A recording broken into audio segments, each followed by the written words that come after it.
Mungkin beberapa dari kita menganggap nih ya, kalau misalnya mimpi itu adalah bunga tidur. Tapi apa jadinya kalau itu adalah sebuah awal dari hal-hal aneh muncul?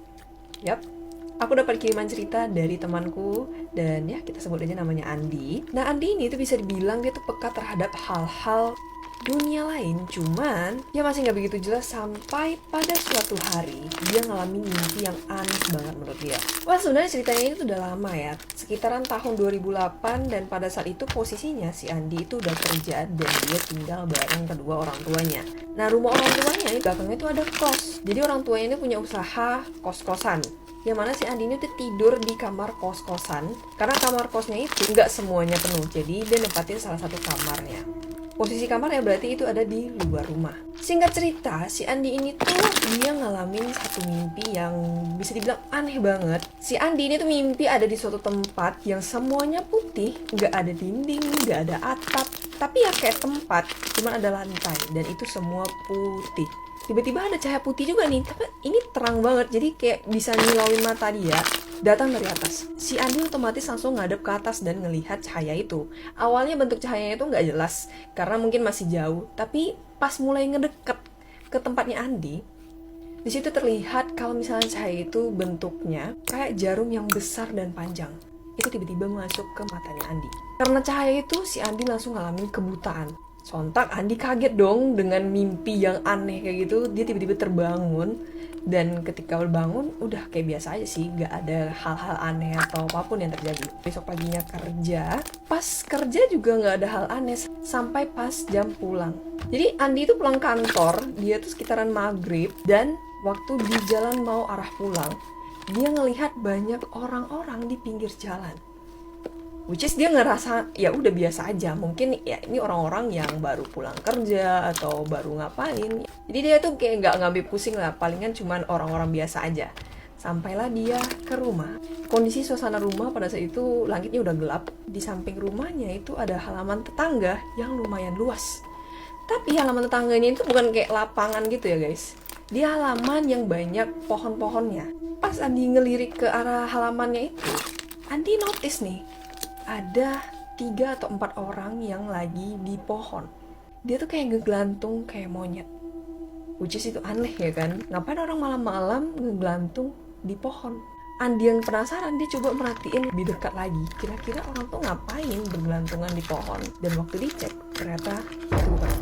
Bentuknya tuh nggak utuh kayak orang-orang pada umumnya. Ada tangannya yang panjang sebelah, ada yang mukanya cuma setengah, dan ada yang matanya cuma satu. Gak kebayang gimana kalau misalnya kita di posisi Andi pada saat itu. Aku sih bakalan langsung kabur ya. Gila, coba ngeliat kayak gitu, siapa yang gak takut ya? Si Andi coba ngehirauin sosok itu dan milih masuk kamar. Jadi akses masuk ke kamarnya itu bisa langsung masuk ya, karena kan posisinya di luar rumah, di belakang rumah. Nah pas Andi masuk kamar, dia tuh langsung lanjut mandi. Dan selesai mandi, dia lanjut makan, yang mana ruang makannya itu letaknya ada di dalam rumah. Jadi dia masuk ke dalam rumah. Selesai makan, semua berjalan normal, nggak ada hal-hal aneh yang dilihat sama Andi. Sampai akhirnya ya udahlah, udah waktunya jam tidur juga ya kan. Andi masuk kamarnya dia. Dan dia udah matiin lampu ya, kondisinya udah matiin lampu dan iseng buka laptop ya, mungkin kayak ngecek data atau apalah. Jadi iseng-iseng mainin laptop. Dan waktu dia lagi main laptop nih, tiba-tiba ada bayangan hitam yang lewat di depan dia. Tapi anehnya, ini tuh gak sekali. Jadi bayangannya ini tuh lewat berkali-kali. Dan dia pun mutusin untuk langsung hidupin lampu dan lanjut tidur. Setelah lampu hidup, itu bayangan udah gak ada lagi dan semuanya berjalan normal sampai akhirnya Andi tidur. Nah keesokan harinya Andi tuh bangun dan coba untuk ngelupain hal-hal yang dia alamin semalam. Dia pergi ke kantor dan semuanya memang berjalan normal selama di kantor. Terus pulang juga ya biasa, karena mungkin dia ini pekerja keras dan sering lembur ya. Jadi dia tuh pulang selalu di jam-jam menjelang malam. Dan pada saat sampai ke rumah, itu langit udah gelap dan dia udah langsung aja ke kamarnya. Pas dia masuk ke dalam kamarnya, kalian tahu nggak apa yang dia lihat? Ada seseorang yang tidur terlentang dengan bentuk tangannya yang panjang, kepalanya nggak ada, dan kakinya yang panjang juga melebihi panjang dari kasurnya. Berarti setinggi apa kira-kira sosok itu ya? Padahal kepalanya nggak ada. Oke. Ini sedikit. Oke. Sontak Andi yang kaget itu langsung banting pintu kamarnya dan lari ke dalam rumah menuju ke kamar mamanya. Di situ dia nggak berani untuk masuk ke kamarnya lagi dan mutusin untuk tidur di kamar mamanya. Hal ini tuh terus-terusan terjadi, gangguan-gangguan itu terus-terusan terjadi sampai pada suatu hari ada satu orang yang dari Medan itu ngekos di tempatnya si Andi. Let's say namanya itu adalah Beno ya. Nah, si Beno ini tuh mempunyai keahlian bisa nutupin mata batin. Dan dia di sini ngelihat kalau misalnya si Andi ini tuh punyai kepekaan terhadap hal-hal itu. Dia coba untuk nutupin mata batinnya si Andi. Nggak segampang kayak yang kita lihat di video-video orang-orang yang nutupin mata batin. Karena percobaan pertama itu gagal, yang mana si Beno ini tuh ngalamin muntah darah. Karena energinya terlalu kuat, si Andi malah kena ke dia dan ngakibatin dia tuh muntah darah. Oke, jadi percobaan pertama gagal, percobaan kedua gagal, percobaan ketiga juga gitu, sampai pada akhirnya percobaan yang keempat. Di sini bisa dibilang cukup berhasil karena dia bisa menetralkan energi negatif yang ada di sekelilingnya si Andi. Di sini juga dia coba untuk nutupin mata batinnya si Andi yang bisa ngelihat sesuatu itu, cuman ya memang nggak bisa ditutup. Jadi dia cuma bisa menetralkan energi-energi negatif yang ada di sekitarnya Andi. Sini Beno bilang kalau misalnya kemampuannya Andi ini itu bisa dibilang sebuah anugerah dan bisa dibilang juga ini sebuah musibah, dan itu tergantung kepada si Andinya lagi. Tergantung si Andinya ini imannya kuat atau enggak.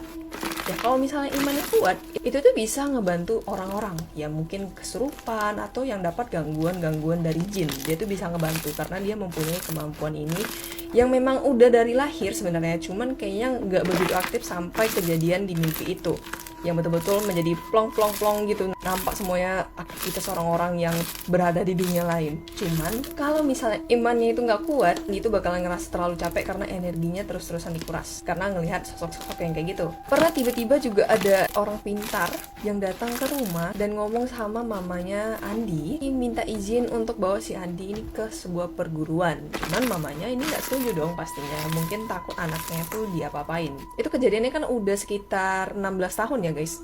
Sampai sekarang si Andi jujur masih bisa ngerasain hal-hal yang kayak gitu, dan banyak banget penampakan yang dia lihat secara nyata dan jelas. Cuman ya memang udah terbiasa. Itulah kira-kira cerita dari Andi. Dan gimana nih menurut kalian? Kira-kira ini tuh sebuah anugerah atau sebenarnya ini juga sebuah PR gitu ya untuk si Andi, karena dia harus ngelihat hal-hal kayak gitu yang memang bentukannya tuh nggak wajar hampir setiap hari. Jangan pernah sekali-sekali untuk ngelakuin ritual pemanggilan setan atau game pemanggilan setan ala Jepang ini ya guys. Karena bisa beresiko kalian dihantui seumur hidup atau yang parahnya yaitu kematian. Asli ini ngeri banget. Oke, jadi ada yang request untuk kita bahas tentang Darumasan. Sebenarnya agak ngeri untuk kita bahas tentang topik kali ini, cuman kayaknya aku mikir biar sama-sama tahu aja kali ya. Mana tahu nih kalian ditantang sama teman kalian untuk ngelakuin game dengan step yang kayak gini. Tapi karena kalian udah nonton video ini, terus kalian bilang, ini kan game yang berbahaya itu. Kalian gak jadi main. Mana tahu kan, one day video ini bisa jadi lifesaver kalian. Atau mungkin kalian udah mainin, terus kalian gak tahu cara berhentinya. Terus kalian jumpa video ini dan terbebas dari kejaran hantu itu. Ya mana tahu kan. Kita kan berandai-andai aja gitu guys. Ya pokoknya gitu deh. Oke, jadi kita langsung bahas aja ya. Game yang paling mengerikan di Jepang yaitu Darumasan. Ini beda ya sama yang di film. Bukan yang kayak gitu. Ini versi kamar mandi punya, oke? Siapkan jantung dan mental kalian ya. Karena ini bener-bener ngeri banget menurut aku ya. Aku aja bahasnya sampai takut sih sebenarnya. Cuman gaspol aja. Oke, jadi cara mainnya. Pertama, kamar mandi kalian tuh harus ada bathtub ya. Iya, bathtub. Nggak boleh bak mandi ya. Dan mainnya itu pada malam hari. Step awal, kalian tuh harus isi bathtubnya tuh dengan air. Terus kalian masuk ke dalam bathtub dan menghadap ke arah kran. Nah, di saat itu kalian tutup mata dan juga sambilan keramas ya. Di saat lagi keramas, kalian bilang gini, Darumasan ga karanda. yang artinya Darumasan jatuh. Dan konon katanya ketika lagi ngomong gitu, di pikiran kalian bakalan timbul bayangan seorang wanita yang terpleset, lalu matanya tuh membentur keran dan tewas seketika. Menurut cerita, kalau udah selesai kalian ngucapinnya tadi, ritual pemanggilannya itu, kalian bakalan merasakan kehadiran sosok tersebut. Dan di saat seperti ini, kalian gak boleh buka mata kalian. Kalian langsung tanyain pertanyaan tentang kenapa dia bisa terpleset jatuh. Pokoknya kalian tanyain aja lah hal-hal kenapa dia bisa meninggal gitu. Jangan gak ditanyain guys, karena ini bisa berpotensi bahaya. Selalu nanya gitu, kalian harus tetap tutup mata, jangan sampai mata kalian terbuka. Abis itu kalian keluar dari kamar mandi dan kalian langsung pergi tidur. Dan kamar mandi itu ditutup, jangan kalian masuk sampai besok paginya ya. Kamar mandi itu ditinggal semalaman gitu. Kalau misalnya kalian pikir, gitu doang. Bukanlah, ini baru permulaan. Nah, game ini baru dimulai saat kalian bangun tidur. Tuh, ketika kalian udah bangun di paginya, kalian bakalan ngerasa kayak udah biasa aja gitu. Sampailah ketika kalian merasakan keberadaan sosok si hantu yang sedang mengikuti kalian. Dan sosok hantu tersebut bakalan hilang saat kalian melihat ke belakang. Jadi kalian bakalan punya firasat kayak ada yang ngikutin kalian dari belakang nih. Waktu kalian lirik ke belakang, kosong. Kalau misalnya kalian mau mastiin ini beneran dia tuh, kalian bisa lihat dari bahu kanan kalian, tapi lihatnya bakalan sekilas saja. Nah, di situ kalian bakal lihat si hantu bakal makin deket ke kalian. Dan jangan sampai kalian tertangkap sama dia, karena itu bisa berbahaya. Kalau dia udah mulai mendekat, kalian harus teriak "Tomare!" yang artinya berhenti. Terus kalian lari secepat mungkin untuk menjauhi hantu tersebut. Nah, mungkin sampailah di titik kalian udah capek nih ya lari-larian gitu sama hantu dan pengen ngakhiri game ini nih. Kalian harus pastikan sosok hantu itu udah dekat sama kalian atau udah ada di belakang kalian, terus teriak "Kita!" yang artinya akan kupotong dirimu, sambil buat pose kayak Sandy Chicks, yaitu karate. Dan permainan pun berakhir. Kalau misalnya kalian mengikuti rulesnya dengan baik, si hantu nggak akan ngikutin kalian lagi gitu. Dan ini selesai sampai di situ gamenya. Cuman note-nya kalian harus mengakhiri game ini sebelum tengah malam tiba. Karena kalau misalnya belum berakhir juga sampai tengah malam tiba, kalian bakalan berpotensi dihantui sampai ke mimpi kalian gitu. Ngeri banget. Panas sekali boy. Ku tiba-tiba haredang ya. Nah, kira-kira itulah topik pembahasan kita, yaitu Darumasan. Gimana kalian? Tertarik mencoba nggak? Aduh, jangan deh pokoknya. Kalau misalnya kalian mau mencoba, tanggung sendiri resikonya ya. Aku udah kasih peringatan di awal, mendingan jangan coba menantang diri kalian sendiri, karena ini tuh resikonya berbahaya. Oke?